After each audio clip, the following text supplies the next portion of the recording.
Hello and welcome to the Concept Artist Podcast, interviewing up-and-coming concept artists to learn what it's like entering the industry. Today, Gabriel Hintenaus is a junior concept artist currently working at the Danish visual development studio Mood. He has worked in character design, environment design, illustration, production painting, and storyboarding. He has interned and later worked at the Austrian art house Wide Shot Entertainment as a junior concept artist under the mentorship of company founder Johannes Muke. He has worked on a range of international entertainment projects, ranging from games to films and Netflix shows. His work portfolio is mostly made up of realistic 2D art, but his Instagram shows off his personal work, which is primarily paintings in oils, gouache, and watercolor. Welcome to the show, Gabriel. Oh, hello. I'm so glad I can be here. Thanks for having me. Thanks for coming on. Yeah, it was a cool introduction. I never looked at it that way. Like, I did a lot of things already. Now I'm proud. Yeah, you've got a huge amount of stuff under your belt. Yeah. It's nice to hear it. Somebody else saying it. It's, humbling. All right, so question number 1. What is a concept artist, and how would you say it's different from an illustrator or a map painter? It's quite a mess when you talk about concept artists and illustrators. The definitions are quite blurred, and everybody is an illustrator or concept artist at the same time. And when I was first starting out, I honestly had no clear idea of what the difference is. And it took me a year or two to figure it out. In concept art, the most important thing is the idea. It's the design. This is different for illustration, let's say, where the final product is an actual painting. It's about the beautiful, nicely rendered, nicely lit painting in the end. Whereas in concept art, for example, it's not the image, not the artwork that is the final product, but it's the design that is going to be used in the game or in the film. And a matte painter, maybe something in between. They produce a beautiful background painting, which is then going to be used in a film. But it's also about beautiful images. So this is how I would say it. No, that's a really in-depth way of looking at it. So you mentioned when you first were starting out. How old were you when you first entered the industry? I think I was 20 years old. I was studying, it was called multimedia art, like a bachelor's study. It's a mix between 3D, graphic design, film. And there I first got to, in contact or in touch with a concept artist. And I was like, okay, I want to do this for a living. Sounds great. But this wasn't when I entered the industry. I was 21 when I did my first internship at Wide Shot. You mentioned Johannes Muke and Wide Shot in Vienna. I interned there for 5 months. And I was 21. And I would say I was 21, when I first entered the industry. Wow. So with your mentor, would you say that was one of the places where you found the most valuable feedback for improving your art? And where would you say you find it now? Would you find it with your colleagues, or do you have more of an online community or a group of friends that you turn to? Oh, that's a good question, because I think feedback is next to practice, the most important thing you can have to develop your skills, because you have to know what you're working on. So feedback is a huge one. And when I was starting out in the very beginning, when I was 18 years old, I knew that I was gonna do something with art. I didn't know it's gonna be concept art, but I knew that I'm a creative person. I have this talent, let's say talent, but everybody said it's talent, and I could draw well. I always was the drawing kid in school, and everybody was looking at my drawings. So this was the role I got throughout my high school years. And with 18, I said, okay, I'm gonna pursue this path. What I found most valuable back then was online resources, because where I grew up, it's in the middle of nowhere, somewhere in Austria. I mean, I'm exaggerating a little bit, but it's a tiny town. Nobody knows what concept art is there. It's impossible to explain it to people. But when I first made the decision, I had Proco, this quite famous YouTube channel. I think it was quite new back then. Yeah. And this was the most valuable resource of input. Maybe not feedback, but input. And this kept me going for 2 years. Then I started working. I started going to the university I was talking about. And I got feedback from people there, from my friends and from my teachers there. And when I was finally interning and I was working with Johannes Muke, I would say this was when things started to really pick up for me, because he was a working professional and he's really good, and you should definitely look at his stuff and what Whiteshot is doing. And this was like the next step for me. So I was at Whiteshot for like 1.5 years, including the internship. Now I think it's a mix of everything. I got another mentor here. So Mood has this own, Mood educational system, so to speak, how they walk you through the junior, the intermediate, and the senior positions. So I have that now. I also have my friends and colleagues which are all now working professionals giving me feedback. And I have the online resources on top of that. And if I wanted to, I could study the whole day, but I mean, you have to want it. But I would say these 3 points: friends and teachers, online resources, and the mentor. Do those 3 things and you're gonna get good. If I may ask, what sort of online resources do you use? Do you use more tutorials, or is it community-based? I know a lot of artists have kind of Twitter communities that they go to. I mostly use tutorials, especially in the beginning, posting my stuff. I didn't want to do it, so I was watching a lot of tutorials and following what they were saying. I used a lot of Learn Square tutorials, also Gumroad, of course. Not so much community-based, at least for me. So, with all of that studying, when did you start focusing on building up your portfolio? What was your process for making really good, solid portfolio pieces? Was that during that time between 20 and 21 years old, or? When I finished my bachelor program, I was immediately afterwards, I got a job at Whiteshot because I was interning there. They knew that I was good enough to be employed, so I didn't need to reapply or need another portfolio. Back then, I didn't want to stay there forever. So what I did was I started working on my portfolio on the side while working there. I took the feedback I got from Johannes Mücke and incorporated into my portfolio. And what I also like to do is I like to combine my portfolio pieces with the online tutorial, let's say. So if they show you on Learn Square from start to finish how to do a concept art piece, then I just follow it along, and then I end up with a portfolio piece that hopefully looks good. That's a really clever way to go about it.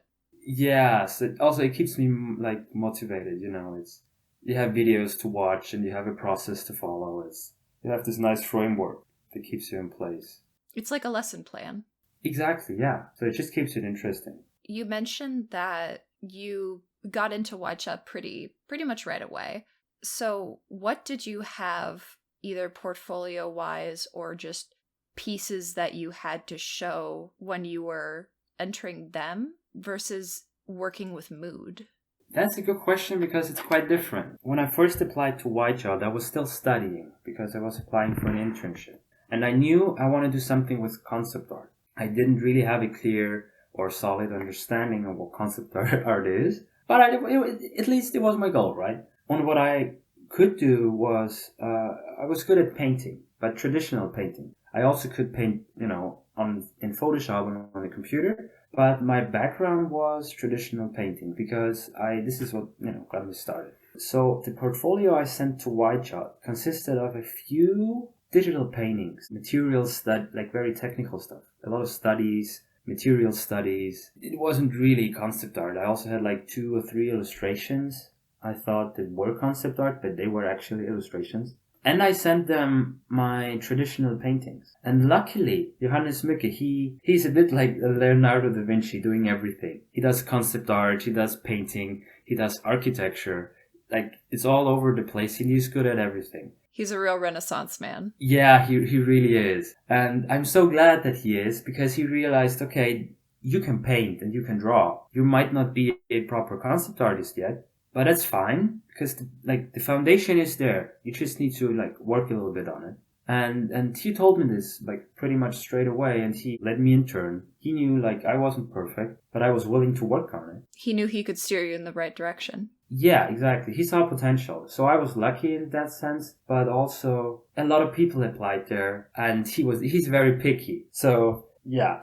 It was also quite the compliment then. Yeah, it was. It really was. And for Mood, you could really see the influence that Johannes Mücke had on me. When I applied here at Mood, it was also a generalist portfolio, I would say. I had a lot of characters in my portfolio, but also environments. and illustrations, and I even, put storyboards in just for the sake of it. And yeah, it worked. So is your portfolio that you currently have, your portfolio website, is that the portfolio that you had when you applied to Mood? Yes, that's it. Though it's like password protected, and I don't have it on ArtStation. Yeah. So yeah, but yeah. You saw it, and it's exactly that portfolio. For the sake of my own curiosity. Yeah.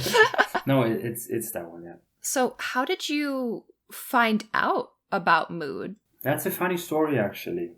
Yeah. When I decided I want to go away from White Shot, and I had a couple of connections also through my bachelor studies. They were working in the industry in different places, and I asked them for feedback. One of them, he was working here at Mood. He gave me feedback on my portfolio, and he also said, "Hey, should I show it to my art director?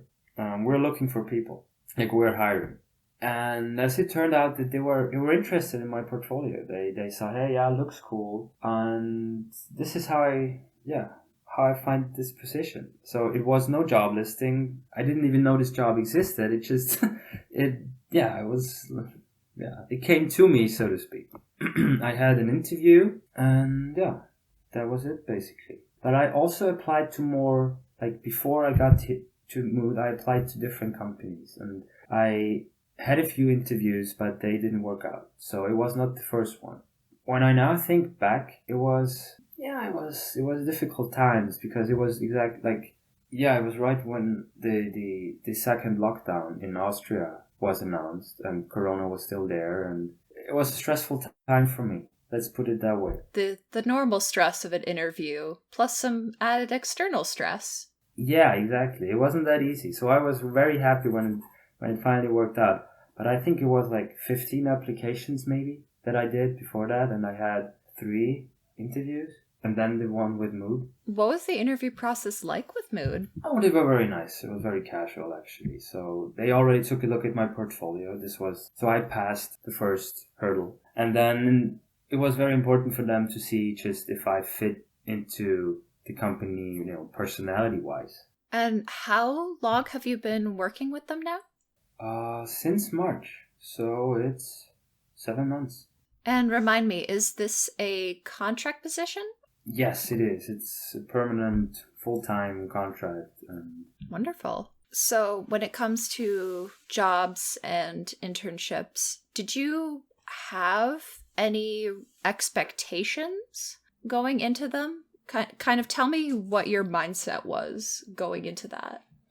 I think I was a little bit naive. You open up ArtStation, a 3D student as I was, and I was like, "Whoa, that's so cool, and sometime I will be there, and I will be so good, and my life will be perfect then."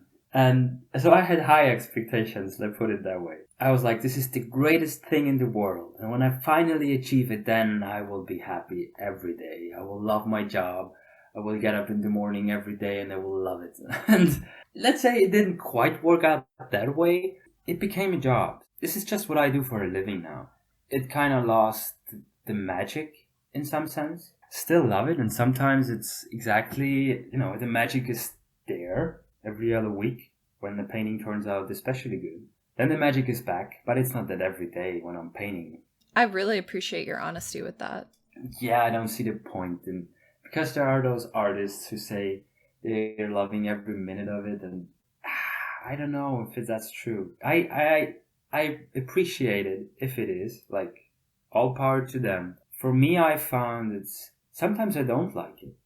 Sometimes you just have bad days, right? And then even the greatest project and the most fun painting cannot be fun. I don't know. It's just the way it is, I think, and you have to accept it. I mean, you can fight it, but it didn't make me happy, so better go with it. And again, I really appreciate your honesty with that. And I'm also glad to hear that you still see it as your passion, that has not been lost to you. No, it's I'm working on that though. I had a few moments where I was really scared that I will lose this passion now. And I was craving a normal job that has nothing to do with art, because then I could come home, let's say at 5, and have done nothing creatively so far, and then I have all the creative energy left to do something on my own and to work on my personal art. Because it can be quite stressful working 8 hours a day or even longer creatively on client projects, right? Having then energy left over to work on your own stuff, that's hard. At some point I was fighting with that. So now I have to find strategies to keep up this passion and to keep up the creative energy. So what I did, you mentioned it in the beginning, what my portfolio and my Instagram. Yeah, it's quite the dichotomy. Yeah, it is. It's like two different artists, right? Yeah, I would say that entirely. Yeah, but I like that. So I found a way to keep it interesting for me. And the way I do it is I just switch media and subject. So if I'm painting, let's say, 7 to 8 hours in the office on a computer on a client project, then I come home and I can't just continue painting in Photoshop. It would be too much for me. So I switch it up and I work in oils or in gouache or in watercolors and just paint whatever. And that's just so nice. And I post this on Instagram then, and this keeps me going. Yeah, you just stay motivated. That's the main goal here. That's wonderful to hear, because yeah, that is quite important to really keep your own personal creative energy alive so that you don't become disillusioned. Yeah, and this way it stays fun. And this is how I overcame this phase in my life where I was questioning, like, should I really continue concept art? Maybe I would have more fun if I was only doing my personal stuff and work something else. But I don't think this would be my way to go. So I'm quite happy now. I'm glad. I'm really glad to hear that. It's a difficult thing for a lot of people to figure out. Yeah, I mean, I think everyone has to ask him or herself some of these difficult questions. Artist or not artist, I mean, what do I want to do with my life? It's a huge one. Mm-hmm. So on the topic of a typical workday, what days of the week do you work and what are your hours? Like you mentioned an 8-hour day or longer. Is that kind of the average? Yes. So I work Monday to Friday, 9 to 5. So that's pretty the standard model here. In Denmark, the working hours are, I think, 37 hours. So on Friday, you can go home a little bit earlier. But it really depends on the project. So sometimes it's necessary to stay in a little bit longer. But I'm glad to do that because I would say 95% of the time it's fun. That's wonderful. Yeah, it really is. And we have the work-life balance in general is pretty good here. Our studio director, he pays a lot of attention, like how are we doing, and takes care of the artists. And we're very like aware that, for example, now we have a lot of work and people are working a little bit more than they should. And he noticed that and said, okay, next month we try to take it a little bit more chill. And then you can relax again. And that's pretty nice. So there is this open conversation, and I really enjoy that. But in general, I would say it's like 40 hours. That's pretty much it. That's really wonderful. And if I remember correctly, remote work is an option with your studio? Yes, it is. But I think they just recently changed it. It is an option depending on your level. So for juniors, I think they prefer you to be in the studio, but you can also work from home sometimes. But mainly in the studio. For intermediates and seniors, you can do like work from home. So yes, it's an option, especially with COVID. I think it became very much accepted in most industries. Yeah. And what would you say is kind of the quote unquote ratio of art to, say, meetings to downtime in the office, that sort of thing? Yeah. Most of the time I really do art. So it's the a huge chunk, like by far. When you're senior or lead artist, you have more of these meetings and you have more time spent with, communicating with clients or managing resources and stuff.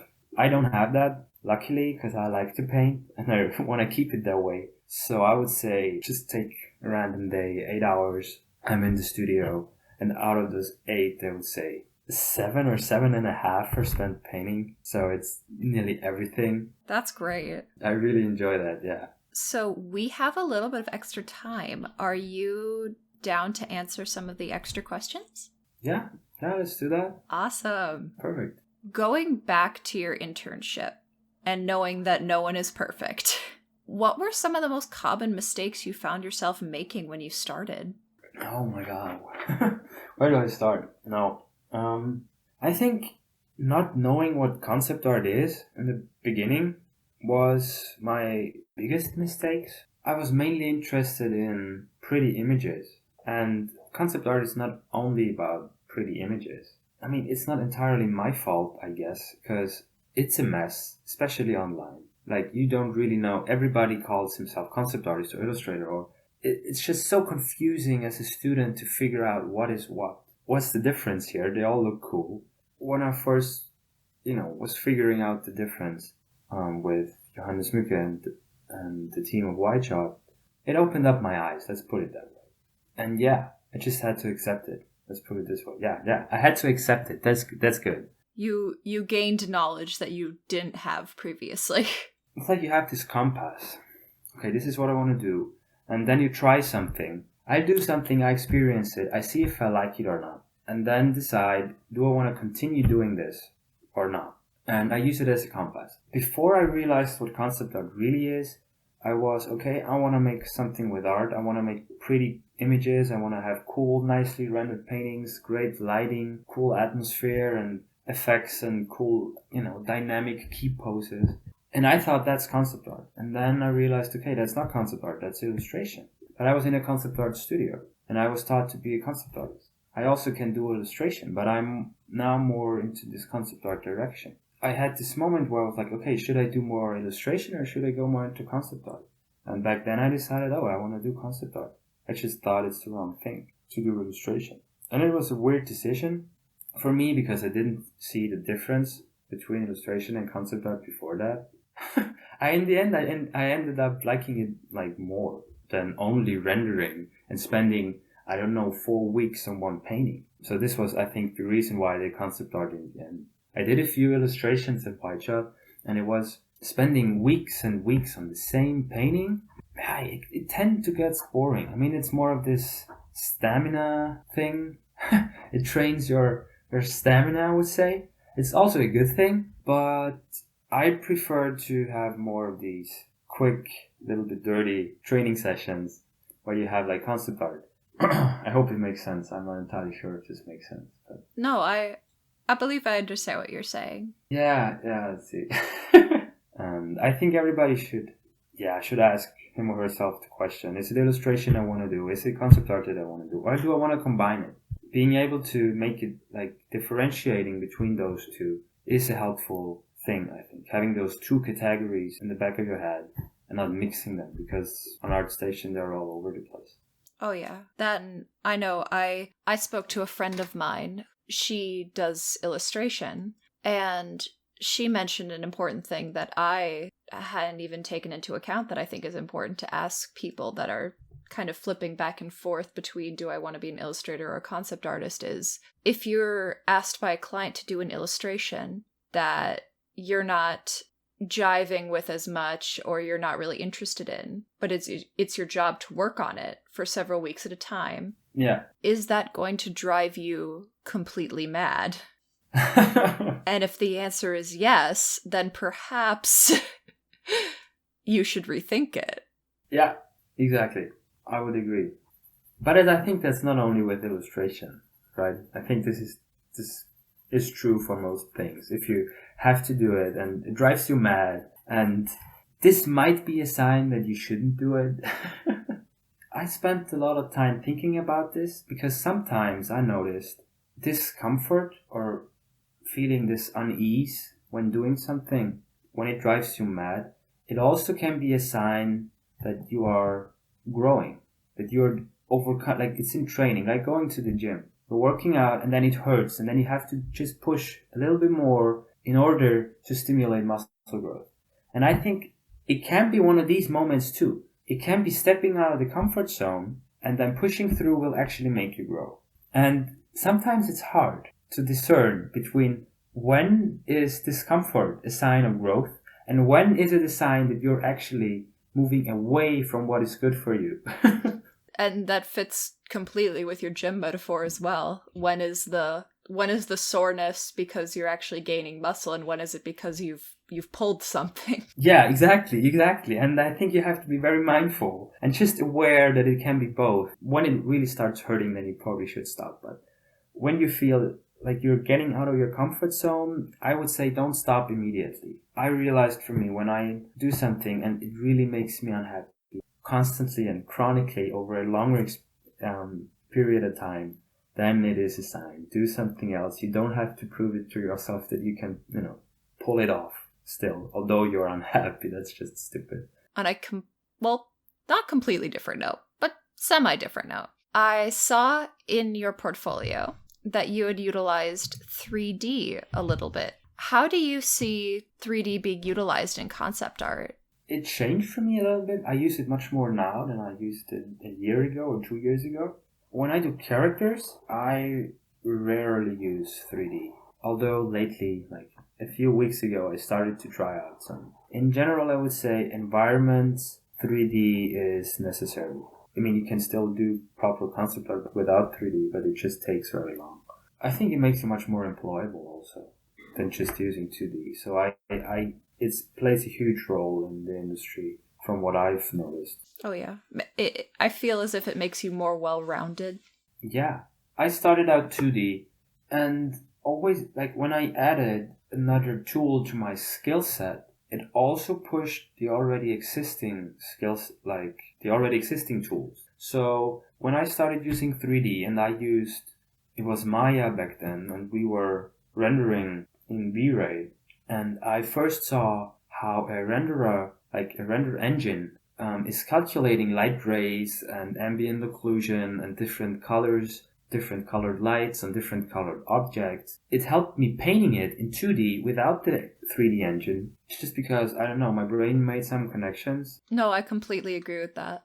And I value being a well-rounded artist. I like being that. I like being the generalist, at least so far. That's important, especially when you start out. My idea was trying out everything and see if it works for you. And as I said, even if it gets uncomfortable, stick with it, but you will eventually know if it's not the right thing for you and then let go. But try out everything and don't put yourself into a corner. Another very important person in my life, Jeff Watts. I also did a lot of his online teaching. He is founder and teacher at the Watts Atelier in Encinitas, California. He has this online school in place, and he's teaching traditional painting in oil and gouache. I also attended like one semester there at the proper school in California after I finished my study. He's also one of these, I can do everything. Like, he's good at painting portraits, figures, environments. Back then he was doing concept art and illustration, but before Photoshop was a thing. So he also has some experience in that. And he's doing inking and all those things.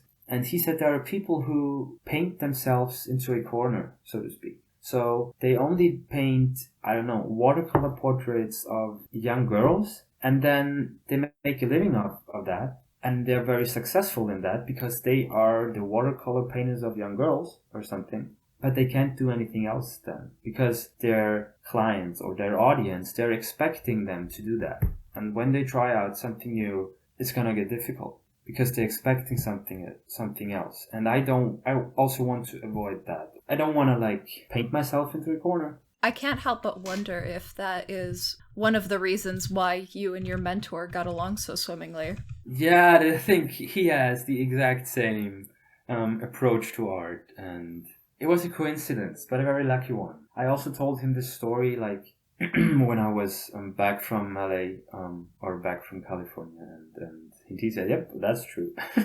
And yeah, I think was fun, at least for me. Trying out new stuff and being an artist. I think it's essential for most artists, though.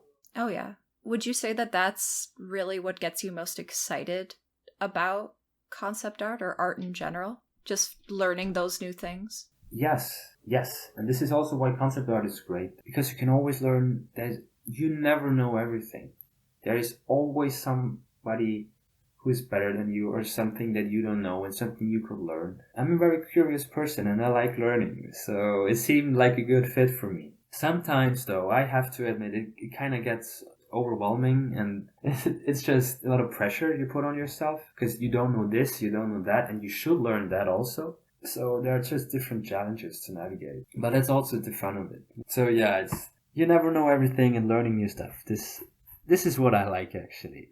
And concept art, like there is no project is like you're never 100% comfortable doing a new project because there's always something you haven't painted and you're never done.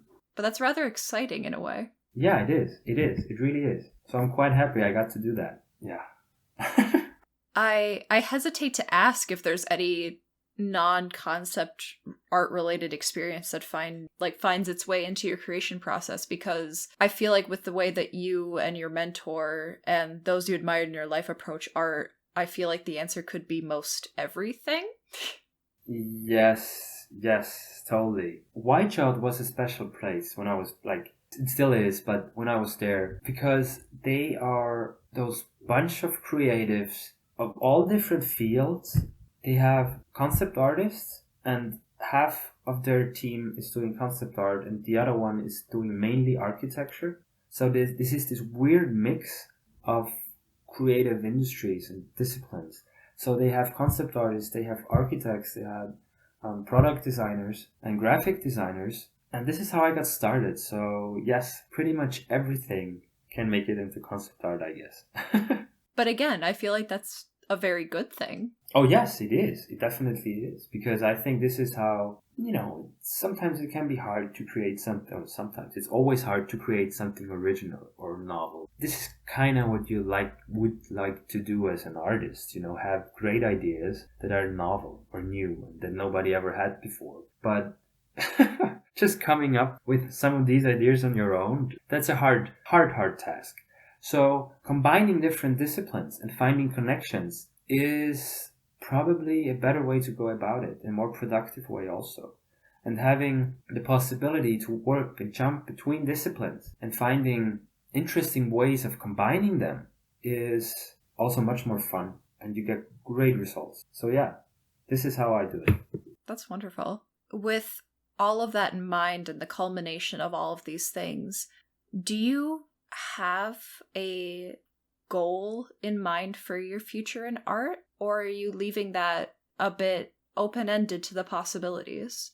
I do have a goal, yes, but it's not set in stone, so I try not to hyper-obsess about it. To phrase it in a way that is possible and not unrealistic and that will eventually make me happy when I'm there. But I think it's mostly authenticity in my pieces, in my personal pieces, I would say. The last years I spent a lot of time putting in place a skill set that is ready to work and can give me a job. And now I have that, and I will continue working on this skill set. But I feel it's a bit impersonal sometimes. So I started this Instagram thing. I just do for myself, but this is my project now, and I just want to continue with that. And maybe at some point combine it and do also more, concept art in a way that is even more personal to me. I don't know how this should look like, but yeah, I have a few abstract ideas. It's a very different answer than I've heard in the past, and it's very interesting to hear. Yeah, I don't know. What did other people say? Well, I feel as if when you ask someone, especially when maybe family members ask someone, especially younger people, oh, what's your goal for the future? They're expecting very specific things from you. So when you give them more of a, no pun intended, you give them a concept as opposed to telling a family member, oh, I'm going to have XYZ job and have a house in blah blah blah place. It's different than what I feel a lot of people expect, but I don't think that that's a bad thing at all. I think it might be a much more healthy way to look at it. Yes, I think so too. So I actually deliberately phrased it in this kind of way and not get too hung up on details. And then this wasn't a specific question, but I can hear a little bit of sketching on your end, or sketching sounds. Are you sketching anything right now? Yeah, it was cubes. Abstract lines that I do to think. I don't know, just lines. And then I see a shape and then I'm making something out of it. But it's only abstract stuff. So It's a very soothing sound, and I was very curious, so I hope you don't mind me asking. No, I was just, I don't know, doing something with my fingers, drawing helps me think, apparently. I don't know. I don't notice it. I just do it. Well, it's time to wrap up. Thank you again so much for sharing your time today with us. Oh, thank you. It was my pleasure. I hope I could, give some insightful ideas. It was my pleasure to be here. Thank you. Are there any platforms or projects you're working on currently that you'd like to take the chance to shout out if you're wanting to? Yes, there is. You could take a look at my Instagram channel and explore what I'm doing there. It's something completely different from what I do in my professional life as a concept artist, and I'm working more on my personal fine art paintings, and yeah, it's a very personal project to me, and I'll keep it up. It's Gabriel Hintenaus. I mean, hard to say it here, but Gabriel Hintenaus on Instagram. Yeah, I was happy if you could check it out. Thank you. And we will be linking it as well, so... Oh yeah, if you can link it, that's perfect. Yes, definitely. We will be doing that. Oh yeah, that's helpful. Thank you. No problem. And if anyone happens to be interested, we will be showing some of your artwork and stuff like that. Oh yes. Would you be open to commissions right now? I think it depends on the commission, but in general, yes, I can. I'm just very busy usually, so I can't do everything, and it depends on what kind of project it is. But if it's a cool project, I can make time for it, yes. Okay. How should they go about contacting you if that's the case? I mean, the best way would be just to, message me on Instagram. Yeah, then I'll see it. Well, thank you all for listening. If you are a concept artist or know one who might be interested in coming on the show, please let me know. And thank you again, Gabriel, for coming and talking with us today. Oh, thank you. Thank you. It was nice. I enjoyed it. All right. Everyone have a wonderful day. Alrighty. Bye-bye.